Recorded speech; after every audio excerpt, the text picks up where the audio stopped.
Saudara-saudara yang dikasihi dan diberkati Tuhan Yesus,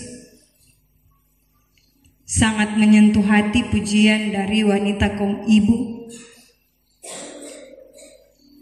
yang mengingatkan torang semua betapa berdosanya torang dalam perjalanan hidup yang ditapaki.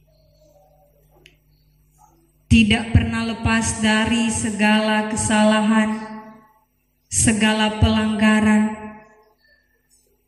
sehingga Yesus yang disalibkan menggantikan posisi kita.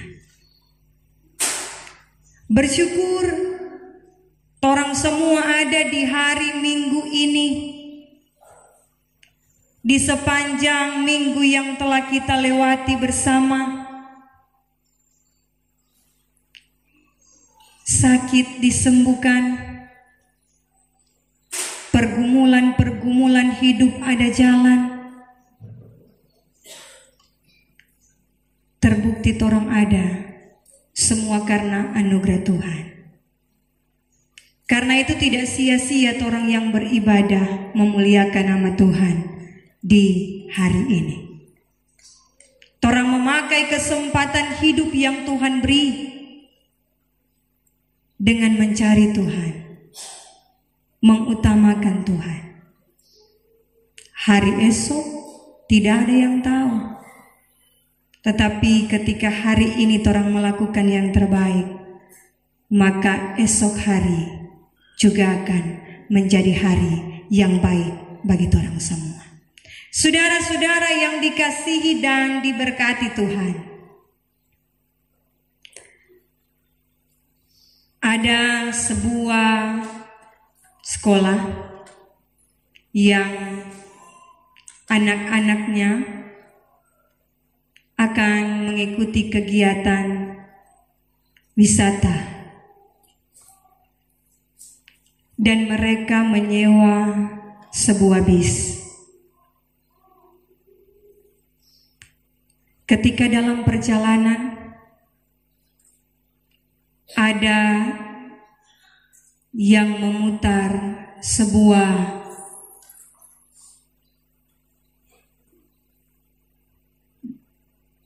dari HP, cerita tentang seseorang yang berpidato. Tetapi isi pidato itu sangat tidaklah baik. Karena isi pidato itu adalah untuk menghina Yesus. Jadi dia putar sebuah rekaman yang di dalam rekaman itu ada pidato yang menyampaikan tentang hinaan bagi Yesus. Mereka mengatakan bahwa tidak usah percaya, karena sedangkan Yesus saja ayahnya tidak jelas. Sedangkan Yesus saja dia sebenarnya bukan penyelamat dan sebagainya. Semua yang ada di dalam bis itu tertawa-tertawa. Dorang mulai bilang, iyo betul seperti itu. Tetapi ada hati yang patah dari sopir. Ini sopir ketika dia dengar itu rekaman, kung ini semua di dalam bis ini tertawa-tertawa menghina, dia mulai berpikir, tah semua saya tabrak nih bos, supaya trek mati satu kali orang semua. Karena dia berpikir bahwa mengapa harus ada penghinaan seperti ini. Dia berpikir tak semua saya masuk jurang, tak semua tabrak pohon, semua dia sepikirkan karena sakit hati mendengar apa yang dia dengar. Tetapi dia berpikir bahwa kita ini orang percaya. Kenapa kita mesti marah dengan hal-hal yang demikian. Sedangkan Yesus saja ketika dia diolok-olok, dihina, dicela, dicerca, diberikan penghinaan yang luar biasa, dia pun mampu untuk bersabar. Siapa kita nih boleh? Akhirnya dia bersabar. Biar jo. Ketika sampai di tempat wisata, mereka duduk di sebuah rumah makan. Dorang bilang begini patu sopir, napa kertas pesan jo nanti torang bayar. Di kertas itu dia bukan tulis satu nasi goreng, tidak, tetapi dia backing gambar salib. Dia backing gambar salib di kertas itu. Dorang tak kaget. Dorang bilang, ih sopir dan kote orang Kristen. Dia bilang, iya, kita ini orang Kristen. Aduh maaf, torang so hina-hina Kang. Dia bilang, ndak apa-apa. Siapa sopir sesabar itu? Dorang bilang pas sopir tuh, siapa sopir sesabar itu? Dia bilang, karena kita ikuti teladan Yesus. Saudara-saudara yang dikasihi dan diberkati Tuhan kita pun banyak kali diperjumpakan dengan hal-hal yang demikian. Tinggal orang masing-masing tentukan respon. Kadangkala emosi tinggi, tensi naik, tidak dapat merem ini mulu untuk kita kok tahu isi Alkitab, jadi kita mesti menyaut. Terang belajar. Ternyata diam adalah emas. Dan lewat diam terkadang kita sementara mempermuliakan Tuhan. Saudara-saudara yang diberkati Tuhan, ini pun yang dialami dan dirasakan oleh Yesus. Mendekati sempurna jalan penderitaan Yesus. Bagian bacaan yang kita baca bersama. Sungguh luar biasa apa yang Dia korbankan bagi kita. Jalan penderitaan Dia lewati. Kehinaan Dia terima demi orang semua. Lelah, kesakitan Dia rasakan masih dalam tahap-tahap Dia menghadap mahkamah agama. Dia menghadap Pilatus. Dia dibawa di istana, dipakaikan mahkota duri, dipukul. Dan semua Dia terima. Dalam kelelahan ini membuktikan Yesus adalah manusia, anak Allah yang mengorbankan dirinya untuk kita. Ketika dalam penderitaan ini belum selesai yang Dia rasakan. Bagian bacaan kita mengatakan Dia dibawa untuk disalibkan. Dia dibawa keluar untuk disalibkan di Bukit Golgota. Sepanjang jalan Dia merasa tidak mampu, sakit luar biasa. Jatuh, berdiri lagi, pikul salib. Melihat hal ini, maka prajurit-prajurit,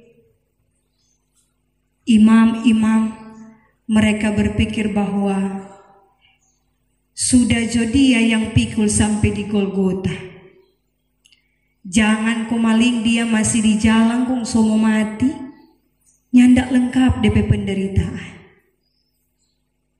Mengingat itu, Maka prajurit-prajurit memaksa Simon untuk memikul salib. Jadi sebenarnya mereka memberikan salib itu kepada Simon untuk dipikul bukan mau tolong Yesus. Tetapi sebenarnya dorang mau bikin lebih siksa. Dorang berpikir bahwa kalau dia pikul terus-terus mau habis DP tenaga, dia akan mati di tengah jalan. Ni mau hal itu terjadi. Maka Simon dipaksa untuk memikul salib Yesus, supaya Yesus tetap hidup dan disalibkan supaya mati di kayu salib. Simon terima apa yang diberikan. Dan selanjutnya saudara-saudara, Yesus pun dipaksa untuk minum anggur bercampur mur. Tetapi dia tolak minuman itu. Ada niat baik dari prajurit-prajurit memberikan itu, karena ternyata ketika semua orang yang hendak disalib mesti minum ini anggur bercampur mur, supaya hilang kesadaran, supaya tidak merasakan sakit yang luar biasa ketika disalibkan. Tetapi Yesus tolak. Dia mau seutuhnya, dia terima cawan penderitaan, tidak setengah-setengah. Kemudian dia diolok-olok oleh imam-imam, tetapi juga dia diolok-olok oleh mereka yang hendak disalibkan bersama-sama dengan dia. Semua dapat salib le, masih le baking dosa, masih bagara le. Kendati sama-sama mau menghadapi hukuman salib. Ini dua orang yang di samping kanan dan kiri Yesus. Saudara-saudara, lewat bagian bacaan yang kita baca saat ini, maka terajak orang semua untuk semakin setia kepada Tuhan, supaya apa yang Tuhan korbankan tidak menjadi sia-sia. Kita diselamatkan karena kasih dari Yesus. Kita belajar dari Simon, orang Kirene, yang mau memikul salib. Apa yang terjadi dengan kehidupannya? Simon semakin dikenal, Simon semakin menjadi orang hebat. Istri dan anak-anaknya terberkati lewat hidup yang dijalani. Memberi pengertian bagi orang semua ketika orang memikul salib Kristus. Pergumulan hidup, tantangan hidup kita pikul bersama Kristus.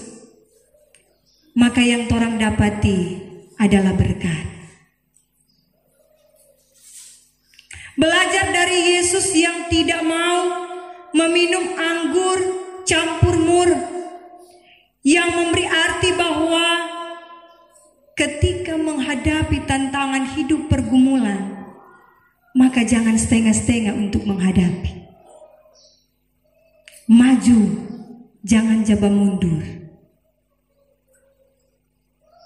Karena Tuhan ada di belakang kita, menopang dan menolong torang. Torang belajar bersama. Semakin hari semakin setia, sehingga pengorbanan Kristus tidak menjadi sia-sia. Selamat hari Minggu. Tuhan Yesus memberkati torang semua. Amin.